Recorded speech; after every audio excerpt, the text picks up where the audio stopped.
মাজার আছে দিল্লি শহরে। শুধু আমরা নিজামুদ্দিন কুতুবউদ্দিন জিয়ারত করে চলে আসি, যারা আগে সুষ্টিয়া দিল্লিতে, হযরত বাকিবিল্লাহ রহমাতুল্লাহ আলাইহি দিল্লিতে। আমি সব মাজার জিয়ারত করি দিল্লি না। আমি যখন প্রথম হজ করতে যাই আমি বলেছিলাম আগে মা হাওয়া আলাইহিস সালামের মাজার জিয়ারত করে তারপর আমি হজ করব। সে হজ লোক বানালো। তখন বলতেছে ভাবি কোন জায়গায় বক্তা মাজার জিয়ারত করা বেটা। মা হাওয়া আলাইহিস সালামের মাজার জেদ্দায় বিশাল প্রাচীর দেওয়া, সেই জায়গায় যে সে হজ করে তারপর আমি হজ করছি।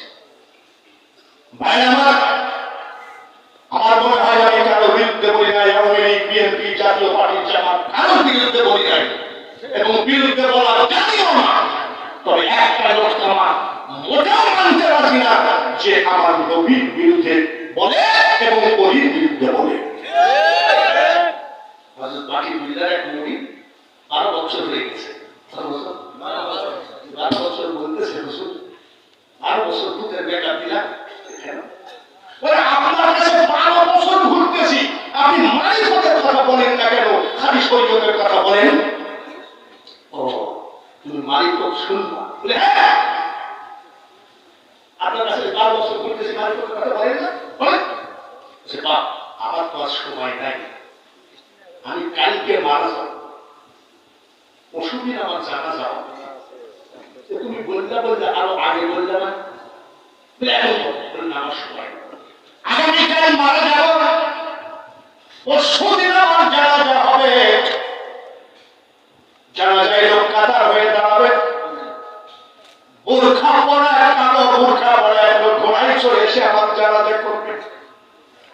জানাজা শেষ করে যখন ঘোড়ায় চড়ে চলে যাবে, তুমি ঘোড়ার সামনে দাঁড়াবো, আমি হযরত বাকিবিল্লাহ মুরিদ 12 বছর ওনার পিছে পিছে ঘুরেছি, মারিফতের কথা বলে নাই, আপনার কাছে মারিফতের কথা শুনতে বলেছে। বলে আপনি মরবেন তো? তাহলে বলেন মারিফত দরকার, তুই মাঝে তার দরকার নেই।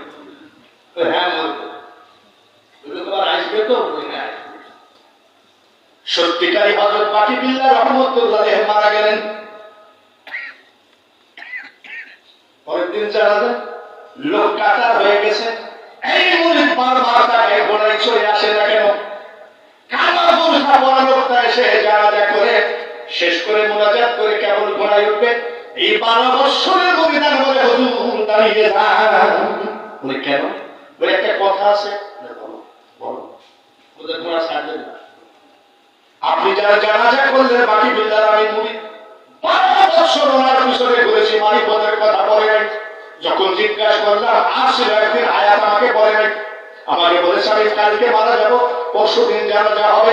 কালো বোরখা পরে ঘোড়ায় চলে এসে যে লোকটা জানাজা করবে এই লোকটার কাছ থেকে মারিফত শিখে নিও। মারিফত বলে তারপরে ঘোড়া ছাড়বে। তুমি কি সত্যি বললাম মুরিদ?